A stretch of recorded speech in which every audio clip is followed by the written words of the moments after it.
उमापतिमसुरगुरुं वन्दे जगत्कारणं वन्दे मनङ्गभूषणममृतधरं वन्दे पशूनां पतिं वन्दे सूर्यशशाङ्कं वरिणहरणं वन्दे मुकुन्दप्रियं वन्दे भक्तजनाश्रयं च वरदं वन्दे शिवशङ्करं वन्दे सर्वजगद्विहारमतुलं वन्दे खगविदमर्दिनं वन्दे देवशिखामणिं शशिभं वन्दे हरेरवल्लभं वन्दे नागभुजङ्गभूषणधरं वन्दे शिवचिन्मयं वन्दे भक्तजनाश्रयं च वरदं वन्दे शिवशङ्करम्।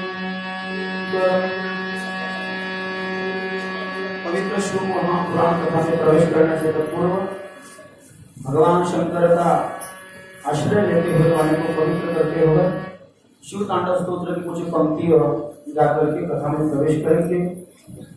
जटां कटां सपरमं ब्रह्मण्यं पनेदरी विलोलवीचि वल्लरी विराजमान मूर्धं जगद्धरं जगद्वरं ललाटपट्टपावके किशोर चन्द्रशेखरेण चित्रवीक्षणं मम जटाधरेन्द्रमन्दिरे विलासरं धुरन्तुरं पुरस्तिगन्तसन्तरि प्रमोदमानमानसे जटाकटाक्षधोरणे निरुद्धविरुद्धरापरि वचित्तिगम्परे मनोविनोदमे तु वस्तुनि जटाभुगन्धपिङ्गलस्फुरत्फलामरिक्तभं कदम्बपुष्पमश्रवं प्रदिष्टदिगमधूमुखे मदाङ्गसिद्धुरस्फुरं प्रदुष्टहीयमेतुरे मनोविनोदमद्भुतं विभरतु भूतभरतरे सहस्रलोचनप्रभुश्च शेषदेशशेखर प्रसूतभूतधोरणे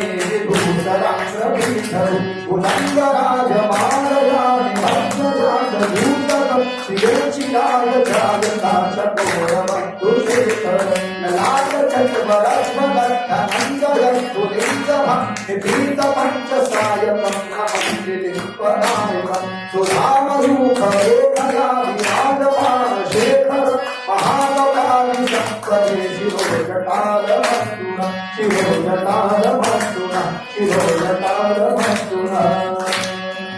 महापुराणराज भगवान की जय, काशी विश्वनाथ भगवान की जय, गंगानाथ की जय, गंगानाथ भगवान की जय, सर्वनाथ महाराज की जय और देवानंद की जय।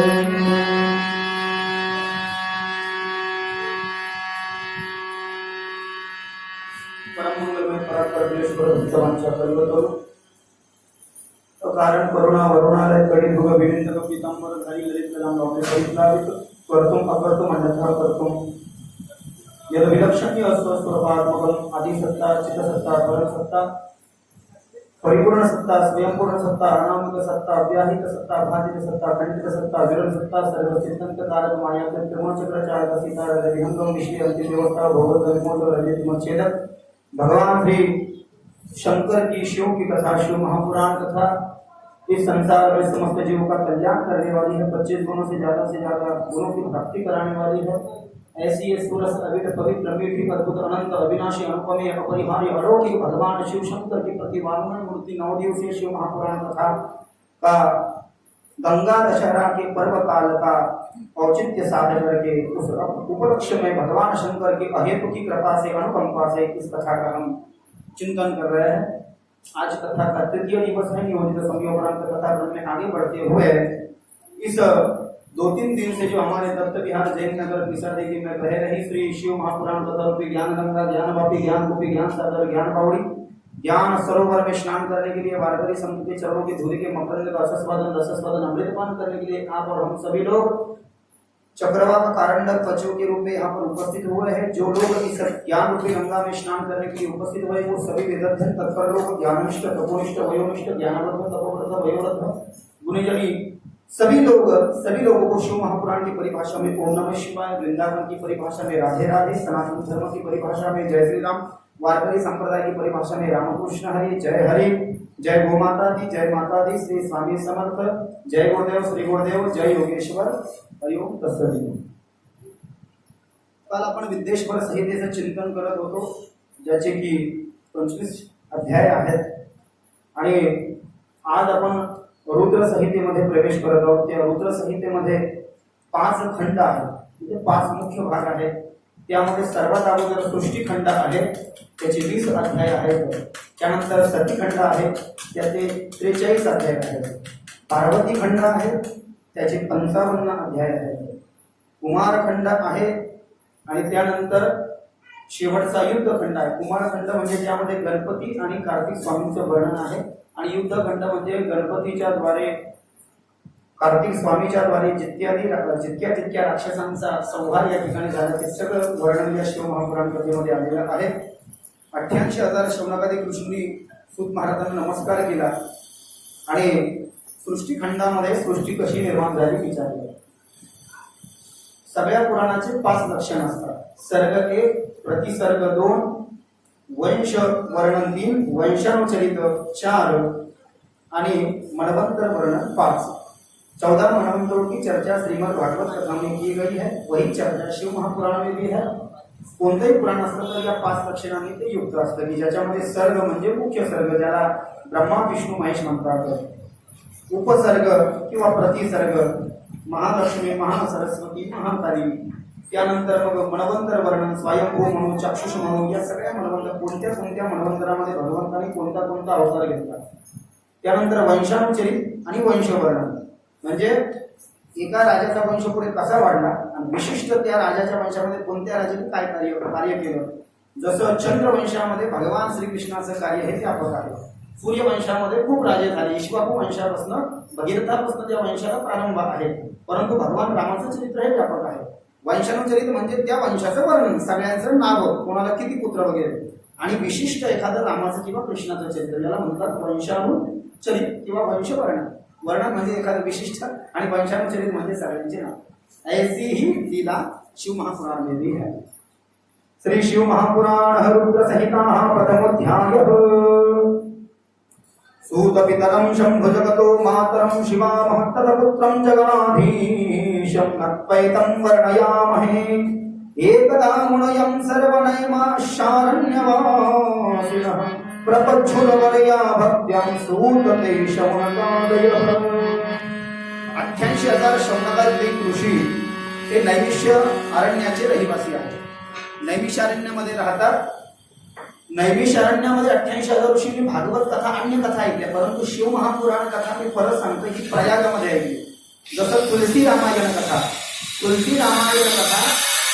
याज्ञवल्क्य महाराजांनी भारद्वाजांनी याज्ञवल्क्यांना जो संवाद झाला तो प्रयागामध्ये झालेला. म्हणजे तुलसी रामायण कथा ही भारद्वाजांनी याज्ञवल्क्य प्रयागाला माघ महिन्यामध्ये सांगितली होती. तशी ही शिव महापुराण कथा जी आहे ती सूर्य महाराजांनी 88,000 ऋषींना गंगा जमुना सरस्वती काशीच्या अगोदर 180 किलोमीटर प्रयाग शिवलिंग कथा सांगितली.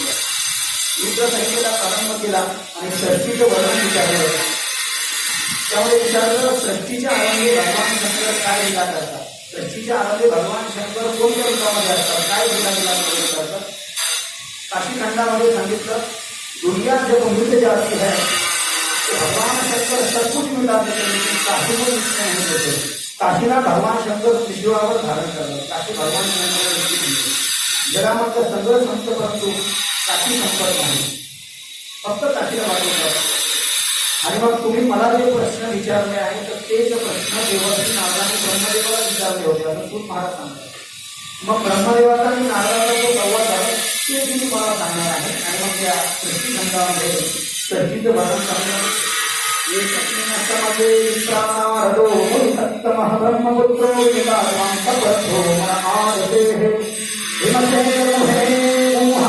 महादेव का परशोभा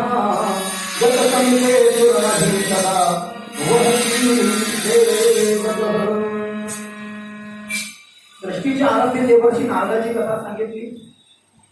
देवर्षी नारद तपश्चर्या करण्याकरता देव नदी गंगा ज्या हिमालयाच्या पायथ्याशी वाहत होती त्या देवनदा गंगा जिथं वाहत होती तिथं गेले आणि हिमालयामध्ये त्यांनी एक गुफा बांधली. त्या गुफेमध्ये देवर्षी नारद तपश्चर्या करू लागले. तपश्चर्या करताना इंद्राला भीती वाटली. कोई भी तपश्चर्या करता हो इंद्र को डर लगता. इंद्राला वाटतं की माझी पुढची कोणीतरी हिसकून घेईल. वास्तविक पाहता काही संबंध नव्हता. म्हणून इंद्राणी कामदेव, मदन, दर्प, कंदर्प बरीच नाव आहे. कामदेव म्हणजे कामवासना जो माणसाच्या मानवाच्या मनामध्ये निर्माण करतो. मदन, दर्प, कंदर्प अशी नाव आहे. त्याला आज्ञा केली जाकर के नारदची तपश्चर्या भंग कर दो. मदन नारदाची तपश्चर्या भंग करण्याकरता आला, परंतु मदनानं खूप प्रयत्न केले. नारदाची तपश्चर्या तो किंचितही ध्वस्त करू शकला नाही. मदनानं नारदाची तपश्चर्या मोडली नाही किंवा त्याला मोडता आली नाही, म्हणून नारदानं अभिमान धारण केला आणि नारदाने छाती ठोकली आणि नारद सगळीकडे सांगत होता मी काम जिंकला मैंने काम को जीत दिया. आज तक कोई भी काम को नहीं जीत सका. बड़े बड़े साधु विश्वामित्र भी मेनका के पीछे भाग गए थे. और कंडू ऋषि की कथा ये है विष्णु पुराण में.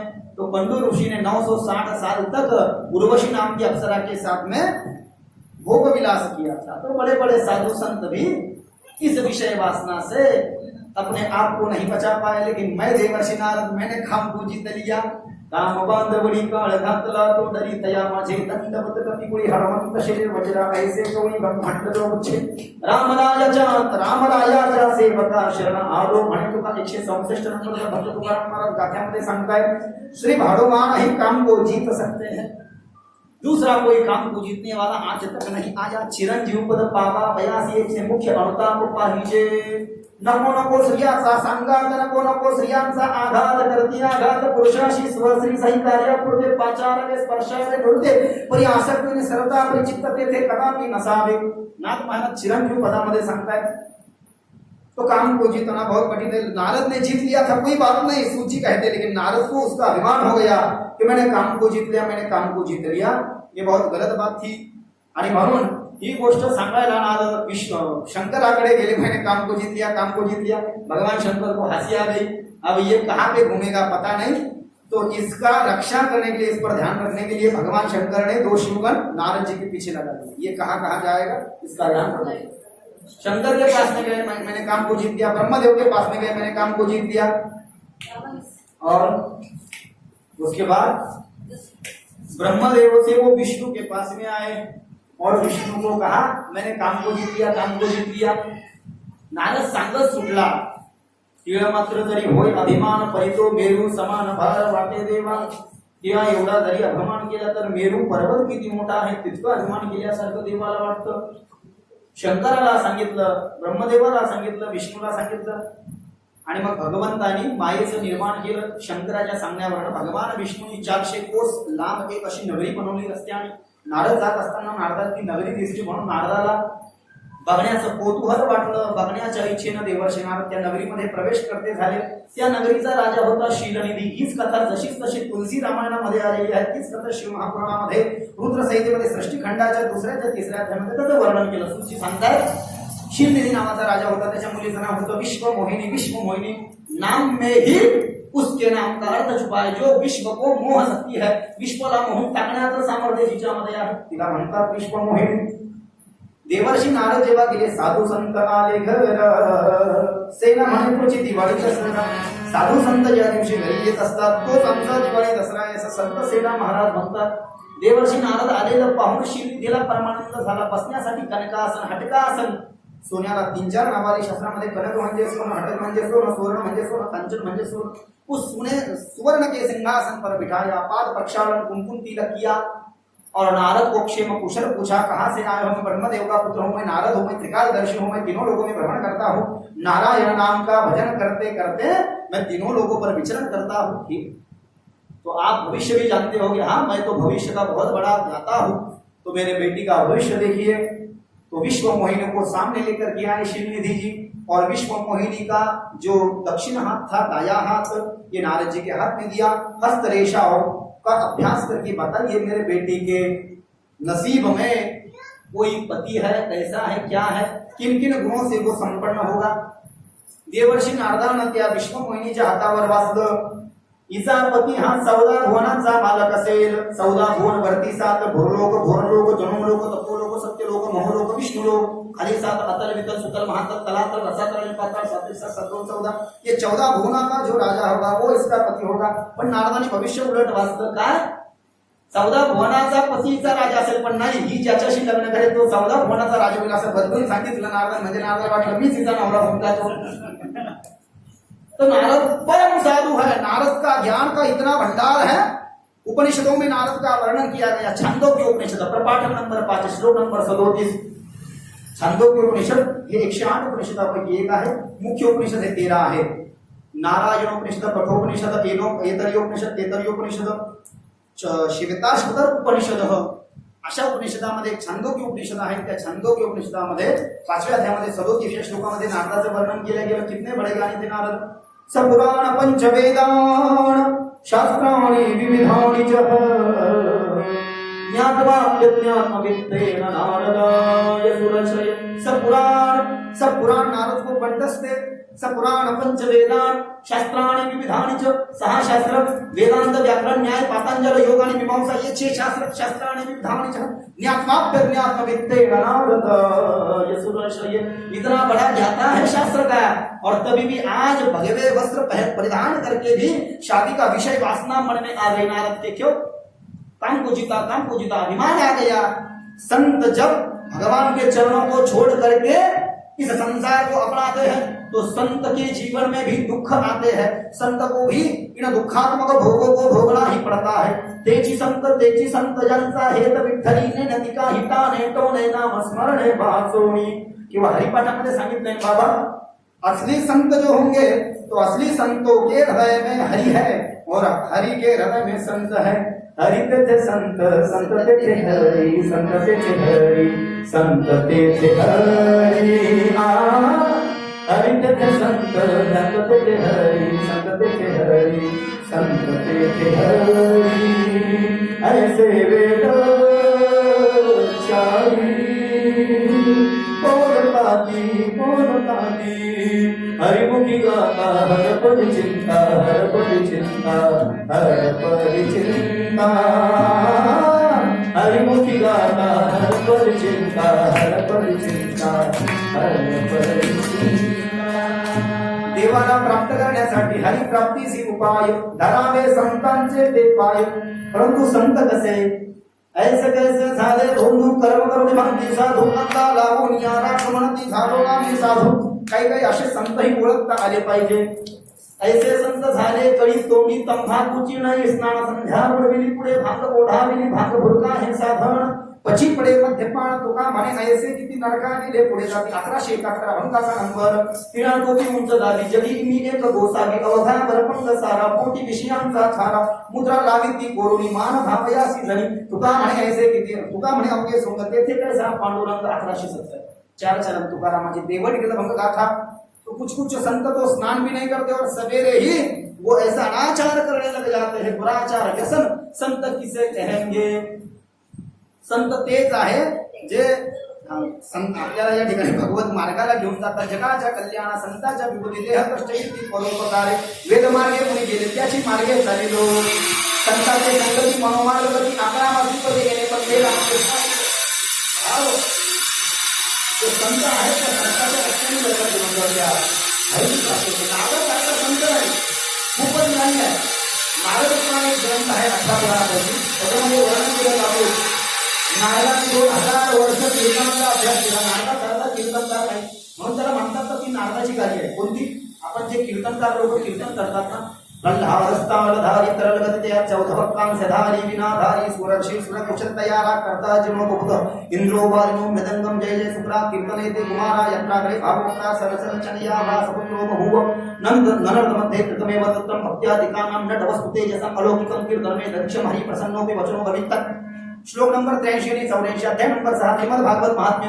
कुमार उवाच. ही गादी नारदाची आहे. नारदानंच कीर्तन काय जगाला दाखवलं. एवढा मोठा नारद आज संन्यासी असताना विषय भावना मनामध्ये जागृत झाली. विश्वामित्र ऋषी सारखा आणि कंडू ऋषी सारखा नारदा सोबत झालं. तिला पाहून परमात्मा तिचा पती म्हणणार आहे, पण नारदाला वाटलं मी तिचा पती बनवून घेतो असं नारदाने सांगितलं. एवढा मोठा ज्ञानी नारद नारद पुराणामध्ये वर्णन केलं गेलं. 2000 वर्ष नारद कीर्तनाचा अभ्यास करत होता सत्ययुगामध्ये. 2000 वर्ष नारदाने सरस्वतीला प्रसन्न करण्यासाठी साधना केली. सरस्वती नमस्तुभ्यं वरदे कामरूपिणी विद्यारंभं करिष्यामि सिद्धिर्भवति सदा. आणि सरस्वतीला म्हणाला मला जगामध्ये सर्वात श्रेष्ठ गंधर्व गायक बनायचं आहे. तर सरस्वती म्हणाली देखो नारद आपने 2000 साल तक कीर्तन का अभ्यास किया है, 2000 वर्ष तक मुझे आपने मेरा ध्यान किया है और 2000 साल तक आप गायन का रियाज करो. म्हणजे नारदाचा अभ्यास 6000 दिव्य वर्षाचा आहे. 6000 आणि कलियुगाला लागून 5122 वर्ष झाले. इतक्या वर्ष जर का नारदाने अभ्यास केला असेल तरी सुद्धा नारदाच्या मनामध्ये काम वासनेनं विषय भावनेनं या ठिकाणी प्रवेश केला. ठीक आहे. आणि नारद भविष्य सांगून निघून गेले. विष्णूकडे आले आणि विष्णूला म्हणाले मैं आपका भक्त हूं, मेरी इच्छा पूरी करो. क्या आप मेरा स्वरूप जो है सर्वांग सुंदर मुझे बना दीजिए. पूरा मेरा जो देह है सौंदर्य से परिपूर्ण कर दीजिए, सकल गुण मंडित ऐश्वर्य संपन्न मुझे बना दीजिए. भगवान ने कहा तथास्तु. लेकिन भगवान ने क्या किया, नारद को पूरे शरीर में सुंदर कर दिया लेकिन मुंह में बंदर कर दिया. माहितच नाही नारदाला. जुन्या काळामध्ये आरशे कमी होते, असं कुठेही आरशे नव्हते. नारदाने या ठिकाणी सगळं अंग सुंदर झालं नारदाचं आणि तोंड या ठिकाणी सुत महाराज सांगतायत या ठिकाणी प्रयाग क्षेत्रामध्ये वानराचं मुख होतं नारदाचं. आणि मग इकडे इच्छा स्वयंवराचे 3 प्रकार सांगितले महाभारतामध्ये. इच्छा स्वयंवर 1, शौर्य शुल्क स्वयंवर 2 आणि पण संज्ञा स्वयंवर 3. इच्छा स्वयंवर म्हणजे ज्यामध्ये मुलीची इच्छा आहे, मुलाची इच्छा आहे, मुलीकडच्यांना मुलगा पसंत आहे, मुलीकडच्यांना मुलगा पसंत, त्याला इच्छा स्वयंवर म्हणतात. शौर्य शुल्क स्वयंवर महाभारतामध्ये भीष्म पितामहांनी या ठिकाणी काशी राजाच्या 3 कन्येचं अपहरण म्हणजे सगळ्या राजांना जिंकलं स्वयंवरामध्ये आणि त्या 3 राजांना आपल्या भावासाठी आणलं. याला म्हणतात स्वतःच्या बाहुबल्यावर शौर्य शुल्क स्वयंवर म्हणजे शौर्यानं ज्या मुलींना जिंकलाय. आणि तिसरा म्हणजे पण संज्ञा अर्जुनाचा स्वयंवर. मछली की आंख को भेदना पड़ेगा, नीचे तेल में देखना पड़ेगा उस प्रतिमा को और वो मछली घूम रही है उसको धनुष लगाना पड़ेगा. एक ही बाण में उस मछली की जो आंख है वो फूट जानी चाहिए. पण संज्ञा राम को धनुष का भंग करना है. पण संज्ञा स्वयंवर इथे इच्छा स्वयंवर आहे. आणि मग स्वयंवराचं आयोजन करण्यात आलं. इथे सिंहासन टाकण्यात आले. पहिल्या लाईनमध्ये पहिल्या सोन्याच्या सिंहासनावरती देवाची नावं बसते आणि भगवान विष्णू आलेले होते. नारदाला वाटतात तरी माझ्याच गळ्यामध्ये माळ घालणार आहे. नारदाला कळालंही नाही तितक्या वेळेस भगवान विष्णू एका राजकुमाराच्या रूपामध्ये त्या स्वयंवर मंडपामध्ये पाठीमागच्या लाईनमध्ये पाठीमागच्या सिंहासनावरती जाऊन होती. ती विश्वमोहिनी आली. तिच्या हातामध्ये पुष्पांची माळा होती. तिच्यासोबत काही साथी आहेत, अशा आहेत, अशा जे लोक आहेत. आता जो पती आवडेल त्याच्या गळ्यामध्ये एक माळ घालायची. तिने जेव्हा प्रवेश केला सर्वात पहिल्या लाईनमध्ये नारद दिसला. नारद दिसल्यानंतर तिने वडिलांना बोलवलं, पिताजी ये अपशकुनी बाबा यहाँ पर किसने बिठाया है, इसको यहाँ से निकालो और बाहर भेज दो. काय मला अपशकुनी म्हणाली. नारदाला वाईट वाटलं. वाईट वाटल्यानंतर ती पुढे जाऊ लागली तर नारदाचा जीव कसा भिजवू लागला. इसको कुछ समजता ही नाही. तिला काही कळतं का नाही. माझ्यासारखा विष्णूकडून मी सर्वांना सुंदर होऊन आलो. ते 2 शिवगण पाठीमाग असत होते. तेवढे तुम्ही विष्णूकडून सुंदर होऊन आले पण सुंदर केलं का नाही हे कन्फर्म करून घेतलं नाही. कारण कोण तुम्ही आरशात पाहिलेच नाही. तुम्हाला वाटतं मी सुंदर झालो सगळ्यामध्ये. आणि हसायला लागलं. नारदाचा जीव कसा भिजवू होऊ लागला. वापस येईल ती वापस येईल शिवगण म्हणून लागले. तुम्ही काळजी करू नका, असण्यावरनं उठू नका. आणि विश्वमोहिनी पाठीमागे गेली आणि शेवटच्या लाईनमध्ये शेवटच्या सिंहासनावरती भगवान विष्णू होते. भगवान विष्णूंच्या गळ्यामध्ये तिने वरमाला घातली आणि भगवान विष्णू तिला घेऊन निघून गेले. गरुडावर बसले. नारदाला राग आला. नारदाला राग आल्यानंतर नारद म्हणाले तिला काही कळतं का. ती त्यांच्यासोबत निघून गेली. तिला काही कळतं नाही कळत जाऊ द्या. पण तुमचं कोण तुम्ही अगोदर आरशामध्ये पहा. मला कोण पाहायला सांगता का. तर तुम्ही राक्षस व्हाल असा त्यांना श्राप दिला. ते म्हणे आम्ही श्राप बघू पण तुम्ही अगोदर तुमचं मुख बघा. नारदाने पाण्यामध्ये आपलं मुख अवलोकन केलं तेव्हा नारदाला दिसलं मी सर्वांग सुंदर झालो पण माझं मुख हे वानराचं आहे. नारदाला क्रोध आला. क्रोधाच्या आवेशामध्ये येऊन रस्त्यानं भगवान विष्णू जे राजकुमाराच्या रूपामध्ये होते त्या भगवान विष्णूंना आणि ती विश्वमोहिनी सोबत जे होते त्यांना श्राप दिला. भगवंता माझी तुम्ही अशी फजिती केलेली लक्षात ठेवा. माझ्यासारखे वानर त्रेतायुगामध्ये जेव्हा तुम्ही राम व्हाल तेव्हा तुमची पत्नी लक्ष्मी जेव्हा सीता होईल तेव्हा मी ज्या शिवगणांना श्राप दिला आहे ते शिवगणच या ठिकाणी राक्षस तेच विश्रवाचे पुत्र रावण आणि कुंभकर्ण होतील. त्यापैकी जो रावण आहे तो पंचवटी नाशिक पासून दंडकारण्याच्या भागामधनं तुमच्या पत्नीचं हरण करेल आणि माझ्यासारखे या ठिकाणी 56 कोटी वानर तुमची मदत करतील त्या सीतेला वापस आणण्याकरता असा क्रोधाच्या आवेशामध्ये श्राप देऊन टाकला शिवमहापुराणामध्ये. शिवमहापुराणात असा श्राप दिला. आणि नारद जेव्हा संतांचा राग हा क्षणिक असतो देवी भागवतामध्ये सांगितलं खऱ्या संतांचा राग हा क्षणिक असतो, 2 मिनिटात निघून जातो. आणि जे लोक नास्तिक असतात, जे दंभ करणारे लोक असतात, मरेपर्यंतही त्यांचा राग जात नाही. ते मेले तरी अंतिम श्वासापर्यंत राग सोडत नाही. नारदाला आपल्या जो भगवंताला श्राप दिला त्याचा पश्चाताप झाला. जो जाने दे नारद, तूने जो मुझे श्राप दिया वो तो अच्छा ही होने वाला है. उस श्राप की वजह से, अन्य कारणों की वजह से भी मुझे राम बनना ही पड़ेगा. लक्ष्मी तो सीता बनकर ही रहेगी. 33 कोटि देवताओं को जो बराबर बंदी बनाएगा. जब तक वो सीता को नहीं हरण करेगा तब तक मैं वहां पर नहीं जाऊंगा. पंपा सरोवर में जा करके उस रास्ते से मैं न तो शबरी को मिल सकता हूँ, न तो सुग्रीव, न जांबवंत, हनुमंत से मैत्री करके मैं वहां पर जाऊं.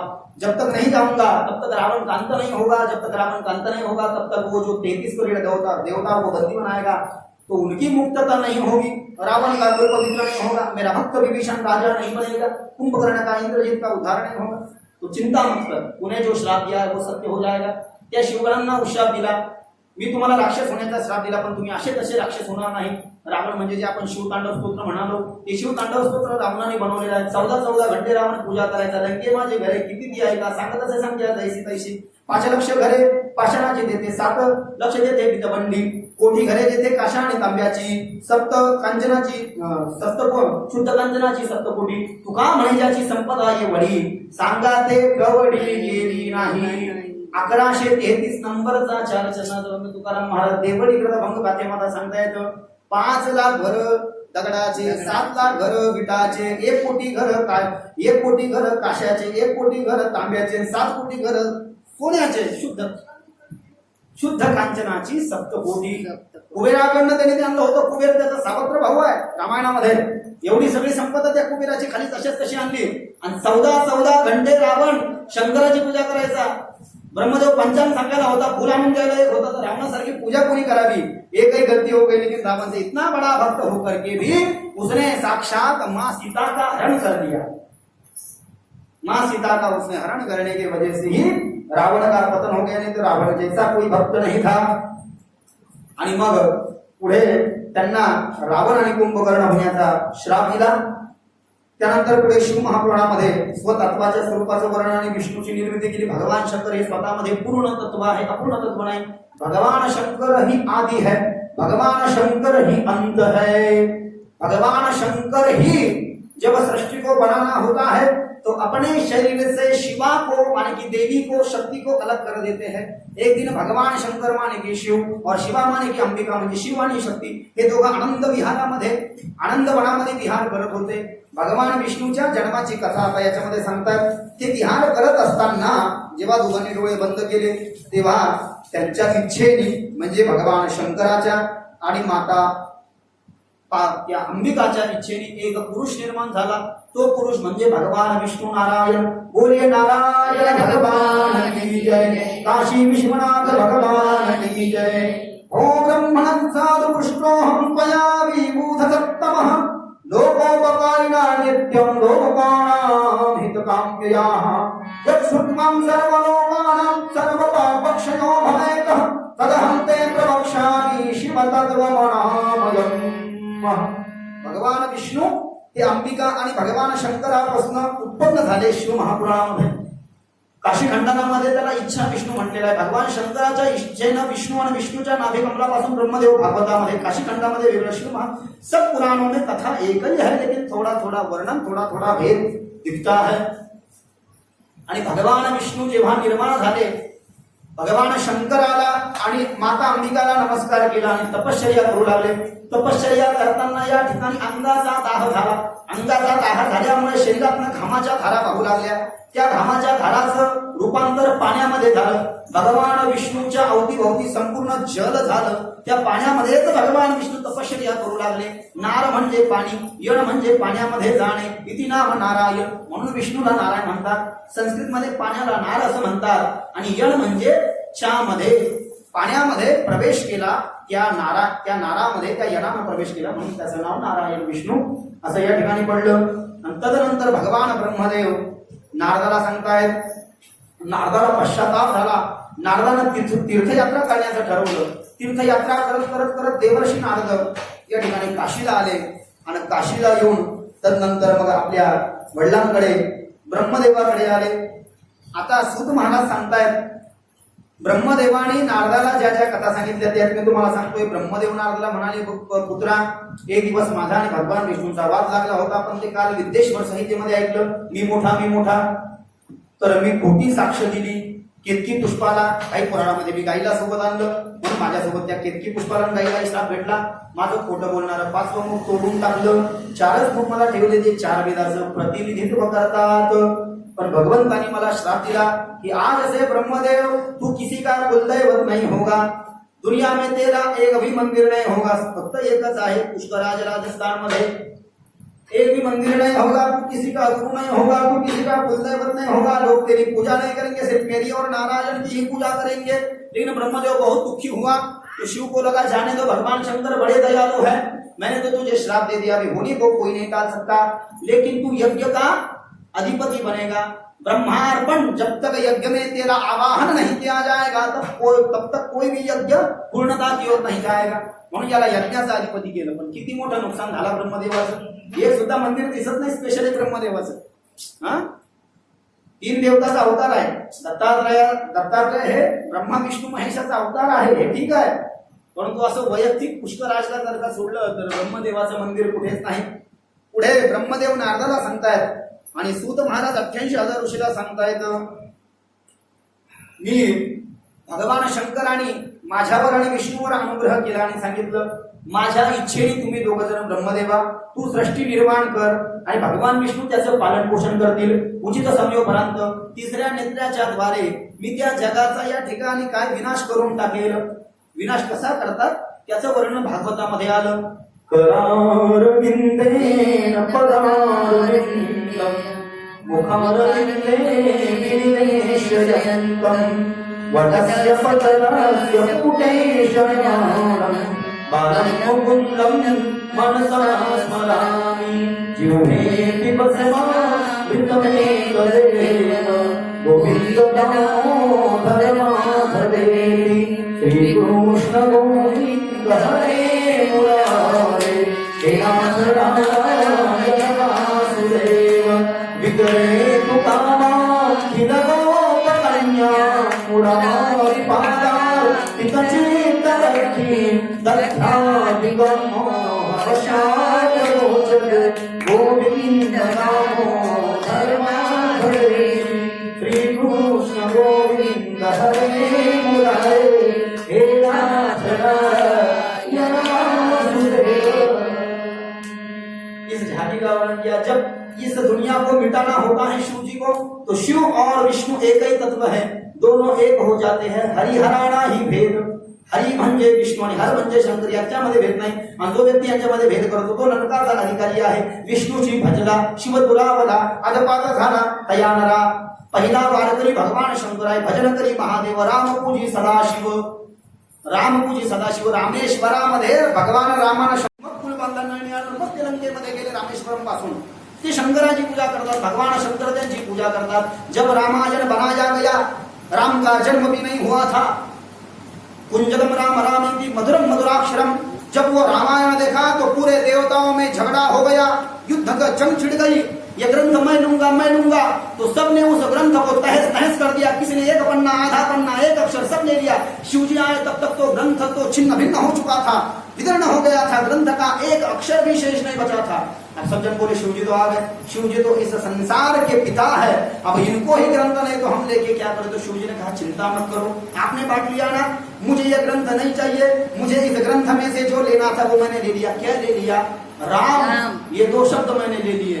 और भगवान शंकर ने सागर मंथन में से जो 14 रत्नों की प्राप्ति हुई थी, उन रत्नों में सबसे पहला जो हलाहल विष निकला था, एक बूंद भी यदि धरती पर गिर जाती तो धरती तहस नहस नष्ट हो जाती, कुछ नहीं बचता था प्यारे. लेकिन उस हलाहल विष को भगवान शंकर ने प्राशन किया तो आज भी कंठ में रहा है. लेकिन राम राम कह करके उस कंठ को शीतल करते हैं, ठंडा करते हैं भगवान शंकर. ये रामायण में वर्णन है, वाल्मीकि रामायण. तो भगवान शंकर ने तो भजन करी महादेव राम पूजी सदाशिव. शंकराची पूजा करतात विष्णू शंकराची पूजा करतात, शंकर या ठिकाणी हे विष्णूची पूजा करतात. म्हणून हरिहराणा ही भेद नका करू वाद. एक एकाचे हृदय गोडी साखरेच्या ठाई भेदकासी नाड. एक वेलांटीच आड उजवे वाम भाग. उजवे वाम भाग तुका म्हणे एकची अंग अभंग नंबर 99 उजवे वाम भाग अर्धनारी नटेश्वर रूपामध्ये भगवान शंकर आणि पार्वती आहे पण जेव्हा प्रलयाची वेळ येते तेव्हा शंकर आणि विष्णू हे एक रूप होतात शिव महापुराणामध्ये वडाच्या पानावरती शंकर झोपतो आणि भागवतामध्ये कृष्ण झोपतो सब दुनिया तहस नहस हो जाती है पूरे संसार में पानी हो जाता है कुछ भी नहीं बचता और उस पानी के ऊपर एक वट का वृक्ष और एक वट के वृक्ष का पत्ता उस पानी पर होता है उस वट के पत्ते पर भगवान कृष्ण या शंकर बाल रूप धारण करते हैं पैर हिलाते हैं करारविंदेन पायहरतो मुखारविंद हा जो पाय आहे या पायाच्या उजव्या पायाचा अंगठा भगवान शंकर किंवा कृष्ण आपल्या तोंडामध्ये त्या अंगठ्याला धरतात मुखारविंदे निवेशयन्तं वटस्य पतलस्य पुटेशयानं बालमुकुन्दं मनसा स्मरामि वडाच्या पानावर झोपलेला कृष्ण त्याला आम्ही सगळे नमस्कार करतो बालम मुकुंदम मनसा स्मरामि मोहे एकल्याचा खेळ आणि म्हणून या मेळ तो तू सृष्टि निर्माण कर ब्रह्मदेव विष्णु पालेंगे और मैं ही तुम्हारा रूप धारण किया तुम्हें अपने रूप में एक रूप करके विष्णु आणि शंकर मरत नहीं कोणते पुराणामध्ये ब्रह्मा को भी मरना ही पड़ता है यदि आप पुराण का यदि अच्छे से अध्ययन करेंगे इंद्र मित्र सब कुछ मर जाते हैं कोई नहीं बचता है सिर्फ शंकर और विष्णु ये दोनों ही एक रूप हो करके नाही आदि अंति अवसानु ये दो जन है आदि अंति अवसानु यही आदि है यही अंत है लेकिन भगवान शंकर ने उनको मदद करने के लिए भगवान विष्णु को और विष्णु के नाभि कमल से ब्रह्मदेव की निर्माण किया है आणि हरिवर कृपा केली हरिला सांगितलं तू सृष्टीचं पालन पोषण कर मेरे से भी ज्यादा तेरे भक्त होंगे लेकिन लोग तेरी बहुत पूजा करेंगे असं म्हणून पुढे ती कथा येईल पण याच्याही मध्ये थोडा संकेत केला ब्रह्मदेवांना आधी सांगितलं मला काही दिलं नाही मला फक्त ड्युटी लावून गेली देशपांडे काका पण सगळ्या वस्तू विष्णूला देऊन टाकल्या पिवळा पितांबर हा शंकराचा होता तो विष्णूला देऊन टाकला जो पांडुरंग आमचा पिवळा पितांबर घालतो तो भगवान हरि राम कृष्ण जो पीला पितांबर धारण करते हैं वो पहले शिवजी का था लेकिन वो मेरे पांडुरंग को दे दिया सुदर्शन चक्र हे सुद्धा शंकराचं होतं तेही देऊन टाकलं मला काही दिलं नाही का मी जर का सांगितलं खोटं बोललो नसतो की मला तुमच्या त्या अग्निमय स्तंभावर मला शोध लागला मी त्याचं शेवट पाहिला असं मी खोटं बोललो नसतो जे व्हायचं ते होऊन गेलं तर नंतर पुढे मग भगवान शंकराच्या पिंडीची शास्त्रशुद्ध पूजा सांगितली जे भगवान शंकराचे भक्त आहेत त्यांना भगवान शंकराची पूजा करण्याची इच्छा आहे त्यांनी सकाळी ब्राह्मणी मुहूर्तावरती उठावं कारण की सकाळी गायत्री महाविज्ञान नावाचा एक ग्रंथ आहे त्याच्यामध्ये सांगितलं सकाळी 3 ते 5 या वेळेमध्ये सगळे देवता गुप्त रूपानं भगवान विष्णूचं शंकराचं दर्शन करायला आकाश मार्गाने चाललेले असतात म्हणून सकाळी 3 ते 5 उठून जर का गच्चीवर बसलं शुचिर्भूत झाला डोळे बंद केले त्या मंत्राचा जप केला तर आशीर्वाद देऊन चालल्या जातात आता हे एखाद्याला अशक्य असं वाटेल एकाग्रचित्ते एकांती अनुष्ठान की जे मध्यरात्री वैसोनिया स्वस्थचित्ती प्रत्यक्ष मूर्ती प्रगटेल तेथे देव भावासी पुढे ठाव अवघा चतुर्भुज देव त्याचे चरणी ठेवूया भाव वर प्रसाद मागावा गोबी नंबर 107 आणि 108 कलियुगामध्ये देव 3च दिवसामध्ये येतो जुन्या काळामध्ये देव इतक्या लवकर येत नव्हता कारण की सत्ययुगामध्ये देवाचं ध्यान केल्या जायचं ध्यानाने देवाला प्राप्त केल्या जायचं द्वापार युगामध्ये या ठिकाणी यज्ञ केल्या जायचे आपलं त्रेतायुगामध्ये यज्ञ केला जायचा द्वापार युगामध्ये पूजन आणि कलियुगामध्ये फक्त नाम साधनात केवळ नामाची साधनात सोबे नामाची केवळ साधनात सोबे नामाची केवळ धरारे धरारे पाय धरारे धरारे पाय विठोबाचे साधनात सोबे नामाची केवळ साधनात सोबे नामाची केवळ किंवा हरिपाठामध्ये माऊलीने सांगितलं ना योग याग विधी सेवायाची उपाधी तंबरमा भावेन देवन तैले गुरुवीन अभवन् समरे तपेलीन दैवत ध्यानेन प्राप्त रोजेलीन हिन कोण सांगे ज्ञानदेव सांगे संताजी मानसा तुझे संगती कर्म पाय हरिमुखे म्हणा हरिमुखे म्हणा हरिमुखे म्हणा हरिमुखे पुण्याची गणना योग याग विधी सिद्धी कार्याची उभारी कमी धर्म. आता तुम्हाला देवाची पूजा करायची तर बिना पळीत जाऊ शकतो का? दात घासल्याशिवाय चिपडे चुपडे काढल्याशिवाय आपण देवाला ते आवडणार नाही. शुचिर होता याच्यासाठी गरजेचे आहे. पण तुम्ही पहा, माणसाला सुतक जरी पडलेलं असेल शास्त्रामध्ये दोन प्रकारचे सुतक सांगितले. जनना शौचम, घरामध्ये एखादी स्त्री बाळंतीन झाली तरी 12 दिवसाचा शौच आहे. देवाला गंध लावायला चालत नाही, हातामध्ये माला वगैरे घ्यायला चालत नाही. आणि 13 दिवसाचं शौचम, 11 दिवसाचं शौचम, प्रतिकार शौचम. एखादा माणूस निवडला त्याचा देहापासून घरात 11 दिवसाचं सुतक आहे. मारुतीला विडा अवस्था जोपर्यंत 13वा होत नाही, 14व्या दिवशी उदक शांती होत नाही, तोपर्यंत देवाची पूजा करायला चालत नाही. पण या सुतकामध्ये ज्ञानेश्वर महाराज ज्ञानेश्वरीमध्ये सांगता येतं, ज्ञानेश्वरी अध्याय नंबर 10 ओवी नंबर 233, नाम जप यज्ञ तो परम बाधून असते स्नानाधिकरणे, नामे पावन धर्म धर्म नामे परब्रह्म वेदात. नाम तुझे रे नाम तुझे रे नाम तुझे रे नारायणा, नाम तुझे रे नाम तुझे रे नाम तुझे रे नारायणा. होडी पाषाणाला पाना, होडी पाषाणाला पाना, नाम तुझे नाम तुझे नाम तुझे नाम तुझे नाम तुझे आजामीला महापाली तोहिनेला वैकुंठा. आज लग्न जायला म्हणून वाढवणी प्रमाण होतं. काय अभंग आहे हा तुम्ही. देवाचं नाव माणसाने घेतल्यावर देवाला प्रसन्नता का वाटणार नाही. थोडी भाषा मला पहा, दगडाला हिरायला लावतं देवाचं नाव. इतकं भगवंताच्या नामामध्ये सामर्थ्य आहे.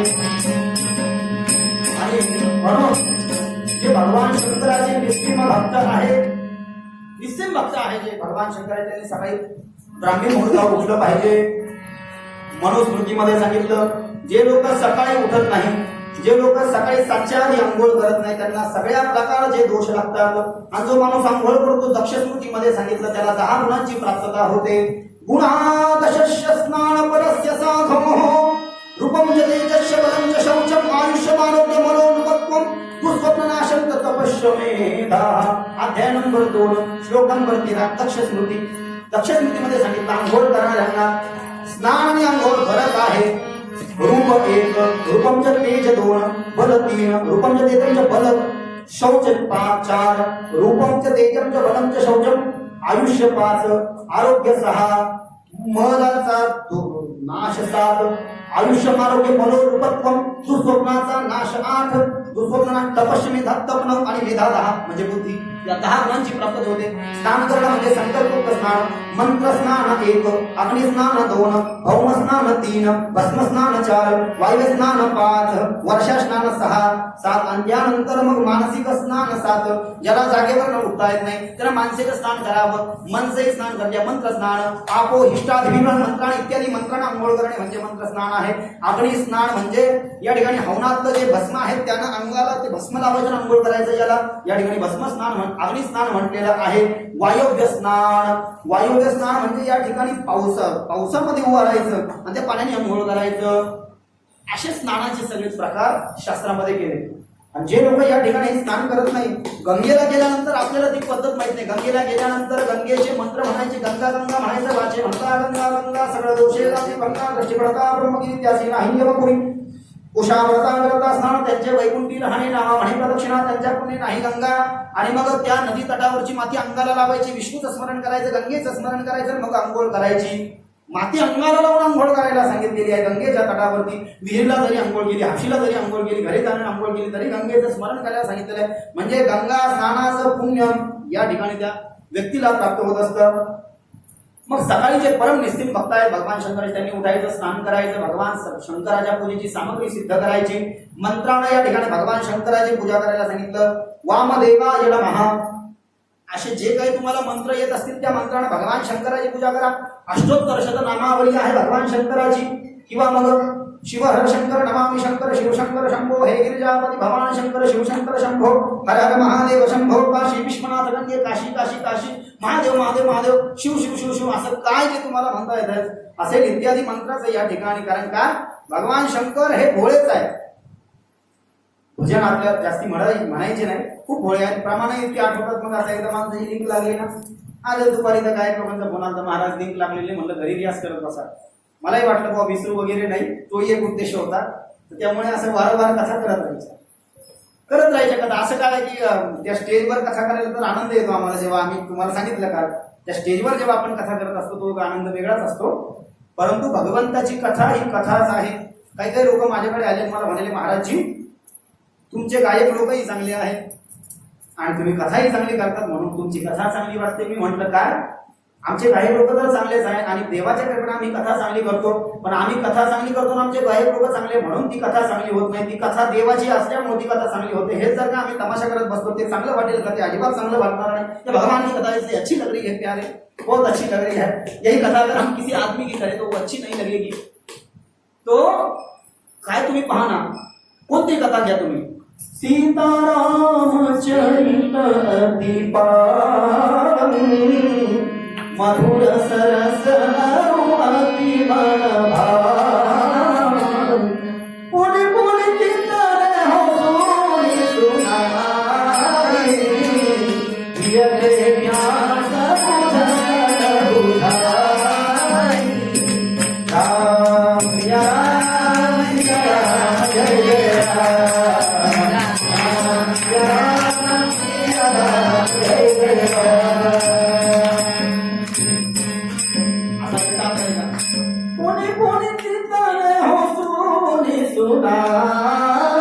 तुझी कथा रे रामा किती जणांनी ऐकवली आणि आम्ही ऐकली, तरी पण मरेपर्यंत तुझी कथा ऐकावान. पुणे पुणे कीर्तने हसून सुनाई यदि व्यास बुझन बुझाई. तुझी रामायण विचार केला होता, सिल्लोडला आमची कथा कॅन्सल झाली. कमलेश कटारिया बीजेपीचे माझे ते नगरसेवक आहे, माझे नगरसेवक आमदारकीलाही उभा राहणार होते. दरवर्षी त्यांच्याकडे कथा असते. ती कथा कॅन्सल झाली. मला असं वाटलं होतं की आपण तुलसी रामायण इथं करू. बरं आता कथा करत असलो दोघं म्हणतील बाबाला काही काम नाही आणि लावली कथा ठीक आहे, येतात वागे सेवा करतात, आमच्या येतात 2-4 जणी मंदिर साफ करतात वगैरे. पण काही त्याला टाइम पिरियड, त्याला महत्व असलं पाहिजे. केव्हाही जर का आपण करत बसलो तर त्याला अर्थ राहत नाही. तसं भगवंताचं कार्य आमचे गुरुवर्य प्रल्हाद महाराज रामदासी बिमार जेव्हा पडले तर डॉक्टर सुद्धा घाबरला. जेव्हा स्टेटेस्कोप लावलं तर हृदयाचे ठोके सांगत होते श्रीराम जय राम जय राम. 60,000 रोज करत होते आणि रोज अध्यात्म रामायण सांगायचं. ही संतांची परंपरा, रोज कथा झाली पाहिजे. पण आजकाल वातावरण कसं राहिलं, खेड्याकडे जर का पोथी वाचायला गेलं, जुन्या काळामध्ये 100-200 लोक राहायचे. आता ते खेड्यामध्ये काही राहिलं नाही, हे सगळं निघून गेलं. खळे जुन्या काळामध्ये लोक द्यायचे. मी विषय निघला म्हणून सांगतो बरं का, तुम्ही परत म्हणतात खळे लोक द्यायचे पण ते देत नाही. आता ज्याला घ्यायचंय तेही घ्यायला जात नाही आणि ज्याला द्यायचंय तेही देत नाही. आता सगळं फास्ट झालं. मला एकदा म्हणलं तुम्ही फास्ट का सांगता सगळं, मला आजकाल सगळंच फास्ट झालं, फास्ट फूड झालं, कपडे फास्ट घालणं, प्रवचन पण फास्टच करावं लागतं, सगळं फास्ट करावं लागतं आजकाल. काय लवकर शॉर्ट स्पीड करावं लागतं म्हणून प्रवचन 1 घंटा, कीर्तन 2 घंटे आणि कथा 3 घंटे. जुन्या काळामध्ये 8-8 घंटे कथा चालायची. जुन्या महाराजांनी सांगितलं वृंदावनचे 3 घंटे सकाळी कथा, 3 घंटे संध्याकाळी कथा. पण क्षण होतं आपल्याला नाही. आपल्याला तितकं होते आणि तितकंच आपण या ठिकाणी प्रयत्न केला पाहिजे. भगवान विष्णू महाराजाला पुढे म्हणू लागले, महाराज अत्यंत गोष्टींना म्हणू लागले. भगवान शंकराचा महिमा जाणून घेण्याकरता भगवान शंकराबद्दल नारदा ब्रह्मदेव म्हणतायत जेवढी माहिती विष्णूला आहे तेवढी मला सुद्धा नाही. म्हणून एक दिवस भगवान शंकराच्या परमतत्वाला जाणण्याकरता मी, इंद्र आणि सगळे साधू संत आम्ही सगळेजण भगवान विष्णूच्या वैकुंठामध्ये क्षीरसागराजवळ गेलो. शेषनागावरती ते आरोळलेले होते. आम्ही त्यांना सगळ्यांना नमस्कार केला. विष्णूंनी आमचं येण्याचं कारण विचारलं तेव्हा आम्ही विष्णूंना म्हणालो भगवान शंकर के तत्व के बारे में आपसे जानना चाहते हैं. भगवान शंकर हेच संपूर्ण विश्वाचे सनातन असे अधिष्ठान आहे. सनातन म्हणजे काय, सब कुछ मिट जाता है लेकिन जो नहीं मिटता सर्वम खलबिलम एवाहम नान्यदस्तिं तु सनातनम. जो मिटतच नाही, जो संपतच नाही. तुम्ही कोणताही ग्रंथ पहा, विष्णूचा जन्म सांगितला भागवतात नाही, पण याच्यात काय आलं की विष्णूचा पिता शंकर आहे आणि ब्रह्मदेवाचा पिता विष्णू आहे, पण शंकराचा पिता कोण आहे? तुम्ही सगळे ग्रंथ पहा. पाहिली पुराणे धांडोळली दरुषणे तुका म्हणे ठाई जडून छेदो तुझे पाय तुझविन कोण आश्रम जाऊन आला ऐसा नमी देखा देखे तुझ्या कोणी तीही त्रिभुवनी. तुम्ही कुठे जरी गेला भगवान शंकराचं मूळच नाही ना. भगवान शंकराने काही अवतार घेतले मनुष्य रूपामध्ये, मग ते जसं भगवान कृष्ण देवकी आणि वसुदेवाचे पुत्र झाले, राम प्रभू कौशल्य सुमित्राचे, तसे त्यांचे माता पिता आहेत. पण मुख्य भगवान शंकराच्या माता पिता त्यांचं मूळ कोणत्याच ग्रंथामध्ये सापडत नाही. म्हणून तेच सनातनाशे देवता आहेत, म्हणून त्यांना शरण गेलं पाहिजे. भगवान शंकराची उपासना केली पाहिजे, अनन्य भावाने त्यांना शरण जावे, सदैव त्यांचे चिंतन करावे. आणि भगवान शंकराचं सदैव चिंतन केल्यानंतर माणसाचं परमार्थिक आणि लौकिक दोन्ही पद्धतीने कल्याण होतं. भगवान विष्णू म्हणाले, तुम्हाला भगवान शंकराची विशेष कृपा जर का प्राप्त करायची असेल तर मी तुम्हाला विशेष वेगवेगळे भगवान शंकराचे लिंग अर्पण करतो. शिल्पकर्मी विश्वकर्मा सुतार समाजाचा देव आहे विश्वकर्मा नावाचे पुराण आहे. बालाजीच्या लग्नाचा मंडप विश्वकर्माने बांधला, भगवान शंकराच्या लग्नाचा मंडप विश्वकर्माने बांधला. हे सगळे काम विश्वकर्मानेच केलेलं आहे. ती जी ऑर्डर असायची किंवा आपल्या भाषणात त्याला सुपारी म्हणता येईल की कोणाला बोलवलं कोण आहे, ते सगळे काम विश्वकर्म्याकडे असायचे. विश्वकर्म्याला बोलवलं, विश्वकर्म्याला सांगितलं सगळ्या देवतांना त्यांच्या इच्छेप्रमाणे एक एक तुम्ही भगवान शंकराचं लिंग पूजेसाठी तयार करून द्या. विश्वकर्माने इंद्राला पद्मराग मण्यापासून बनवलेलं लिंग दिलं, कुबेराला सोन्यापासून बनवलेलं शिवलिंग दिलं, धर्मराजाला पुष्कराजाच्या खड्यापासून पुष्कराज काही एका राशीला चालतो तो पुष्कराज नावाचा खडा, अंकीमध्ये तो घालायचा असतो, त्या पुष्कराजाच्या खड्यापासून बनलेलं लिंग या ठिकाणी धर्मराजाला दिलं. वरुणाला श्यामवर्णाचं, विष्णूला इंद्रनील मण्याचं, मला स्वतःला ब्रह्मदेवाला सोन्याचं, विश्वदेवांना चांदीचं, वस्तुगणांना पितळाचं, अश्विनी कुमारांना मातीचे, लक्ष्मी मातेला स्फटिकाचं लिंग दिलं, आदित्य म्हणजे सूर्याला तांब्याचं लिंग दिलं, आदित्याला तांब्याचं आणि चंदनाचं, नागाला पोळ्याचं, चंद्राला मोत्याचे, अग्नीला हिऱ्याचे, ब्राह्मणाला मातीचे, मयासुराला चंदनाचे, नागाला पोळ्याचं, देवींना लोण्याचं, सगळ्या देवी ज्या आहे लोणी जी लोणी काढतो आपण त्या लोणीचं लिंग सगळ्या जगदंबेंना दिलं. योग्यांना भस्माचे, भस्मापासून बनवलेले लिंग जे योगी जपी तपी संन्यासी लोक आहेत त्यांना, यक्षांना दह्याचं लिंग, छायादेवींना पिठाचं, बाणासुराला पाऱ्याचं लिंग दिलं. पारदेश्वर मंदिर पाऱ्याचं लिंग हे कोणी केलं होतं? बाणासुर. भागवतामध्ये ज्याची कथा आली, ज्या बळीला पाताळामध्ये घातलं, तुका म्हणे बळी जीव दिला पायातळी, बळी बळीला 100 पोरं आणि 100 पोरापैकी बाणासुर सगळ्यात मोठा भगवान शंकराने त्याला मानसपुत्र मानलं. त्या बाणासुराची मुलगी उषा, त्या उषेचा विवाह अनिरुद्धासोबत झाला. अनिरुद्ध हा प्रद्युम्नाचा मुलगा, प्रद्युम्न हा कृष्णाचा मुलगा. त्या बाणासुराला या ठिकाणी पाऱ्याचं लिंग दिलं, म्हणजे हा जो पाऱ्याचं पारदेश्वर लिंग आहे त्याची पूजा या ठिकाणी बाणासुराने केली होती. भगवान शंकराने प्रसन्न होऊन त्याला 1000 हात दिले होते, जे नंतर भगवान कृष्णाने तोडले, 998 तोडले, दोनच ठेवले त्याला कामापुरते. लिंग पूजनाचा सर्वविधी समजावून सांगितला. त्यानंतर आम्ही श्री हरींचा निरोप घेऊन स्वस्तानी परत आलो. ध्यान हे ज्ञानाचे साधन आहे. ध्यान काय आहे? ध्यानाचं ज्ञान प्राप्त होतं, विना ध्यानाचं ज्ञान प्राप्त होऊ शकत नाही. राहो आता हिची ध्यान डोळ्या मन लंपोट, कोंड कोंडुनी धरीन जीवे स्थिरावले अंतरी. भगवंताची मूर्ती जर का हृदयामध्ये बसवली, आता ते भजन मला काही आठवत नाही आहे, भावभक्तीने शिवपूजन. आता भगवान शंकराची पूजा जर का करायची असेल तर ती भावभक्तीनं केली पाहिजे. बरेच जण दुसऱ्याची पाहून पूजा करतात, दानही दुसऱ्याचं पाहून करतात. आता बघा तुम्ही प्रत्येकामध्ये फरक आहे ना. मी 100 दिले म्हणून दुसरी 100 दिली, माझी परिस्थिती 1000 असेल, तीर्थाचं सांगत नाही आहे. आपण जर का दुसऱ्याचं बघून केलं तर त्याचं फळ आपल्याला भेटत नाही. शुद्ध धागा भाव ज्याचा मुळी नाही देव त्याला. दुसऱ्याचं पाहून काहीच करायचं नाही. दुसऱ्याचं पाहून जर का आपण काही करायला गेलो, पहा पत्रम पुष्पम फलम तोयम. परिस्थिती जर का नसेल तर भगवंताला फक्त तुम्ही झाडाचं पान तोडून वाहून टाका. एखादं कच्चं फळ जरी तुम्ही देवाला वाहिलं तरी चालेल, पण तुमची सर्व समर्थता असताना जर का तुम्ही या ठिकाणी भगवंताच्या बाबतीमध्ये कुठेतरी वितशाठ्य शाठ्य दुष्कर्मकारिण असा श्लोक आला भागवतामध्ये. म्हणजे तुमची सर्व समर्थता असताना भगवंताच्या कार्यामध्ये तुम्ही कुठेतरी कमतरता केली तर तुम्ही जर का भगवंताला सडकं फळ वाहिलं तर भगवंत पण तुम्हाला सडकं देतो. पांगुळ झालो तेव्हा नाही हात नपाय, घडलो दयावरी दयाळ दयाळ, हे सीता सुखदारी सुखदरी नपाय.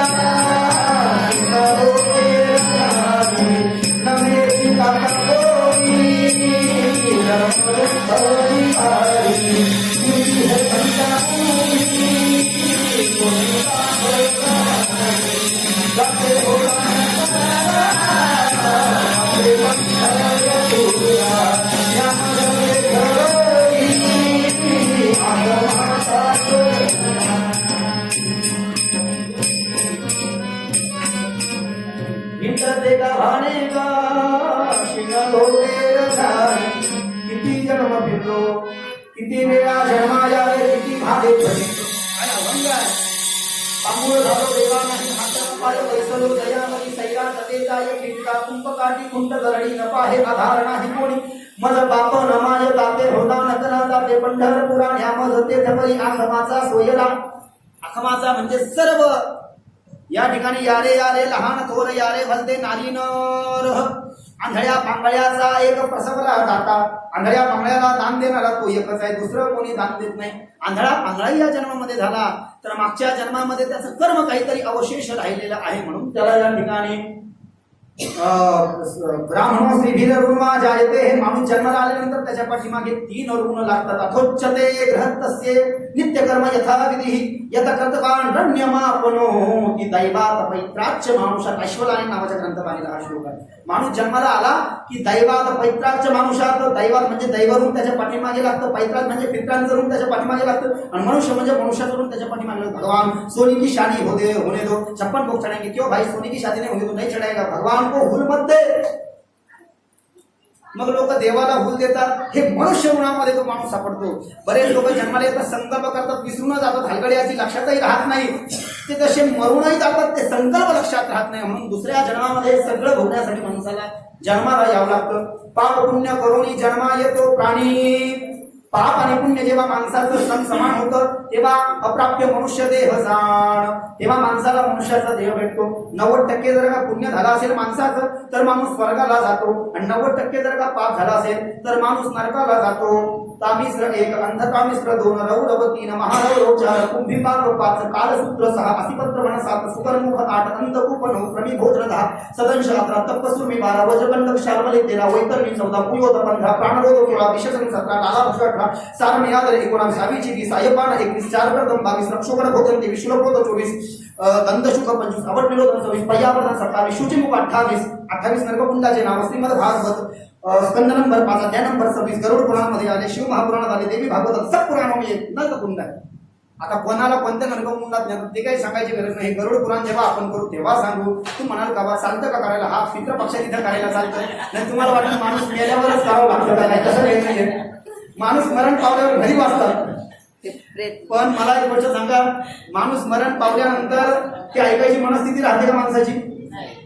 मी आता 2-4 ठिकाणी गरुड पुराण वाचायला गेलो. देशपांडे काकांनी मला बोलवलं, भरपूर ठिकाणी गरुड पुराण वाचवले. आमदार साहेबांच्या घरी सुद्धा मी वाचतो. माझे आमदार आपले डॉक्टर कल्याण काळे साहेब जेव्हा त्यांच्या मातोश्रीवर झाले त्यांच्या घरी मी वाचलं, नाना काळेंनी त्यांनी वाचलं, त्यांच्या आमच्या बाबांचं वाचलं, सुवर्ण वाचलं, हिवाळी वाचलं, संबंध झाले असतील. पण जेव्हा माणूस वाढल्यावर आपण गरुड पुराण वाचायला जातो तेव्हा त्या बाळांना माझ्या भेटायला यायचे, ऐकायची मनस्थिती नसते. म्हणून हे गरुड पुराण आपल्याला पितृपक्षामध्ये आमच्या वृंदावनचे लोक बघतात करतात.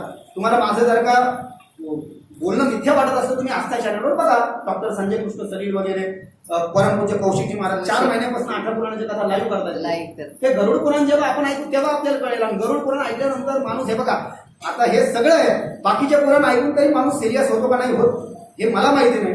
पण गरुड पुराण ऐकल्यानंतर माणूस काय सिरियस होतो. गरुड पुराणामध्ये सांगितलं बिना आंघोळीचं जे लोक पाणी पितात त्यांना रक्त पिल्याचा दोष लागतो आणि बिना आंघोळीचं जे लोक जेवण करतात त्यांना मांस जाऊ द्या अधिष्ठा खाल्ल्याचा दोष लागतो. सगळ्या आपण ज्या गोष्टीसाठी जातो. जे लोक फुंकून अन्न खातात, अन्नाला फुंकलं नाही पाहिजे सांगितलं, छिद्र टाकलेल्या अन्नामध्ये जेवायचं नाही सगळं त्यामध्ये सांगितलं. हे जेव्हा आपण ऐकू गरुड पुराणामध्ये तेव्हा आपल्या लक्षात येईल पितृपक्षामध्ये. अशा पद्धतीने भगवान ब्राह्मण शिव पार्वतीचे स्मरण करावे. मंगल स्नानानंतर सिद्धिमुक्ती सहित गणेशाचे पूजन करावे. ओम गणपती माझ्या मंत्राचा जप करावा. त्यांना मनोभावे नमस्कार करावा. क्षमा प्रार्थना करावी. गंध पुष्प धूप दीप नैवेद्याने शिवप्रभूंची पूजा करावी. शिवजींच्या पूजनाने सर्व देवतांची पूजा होते.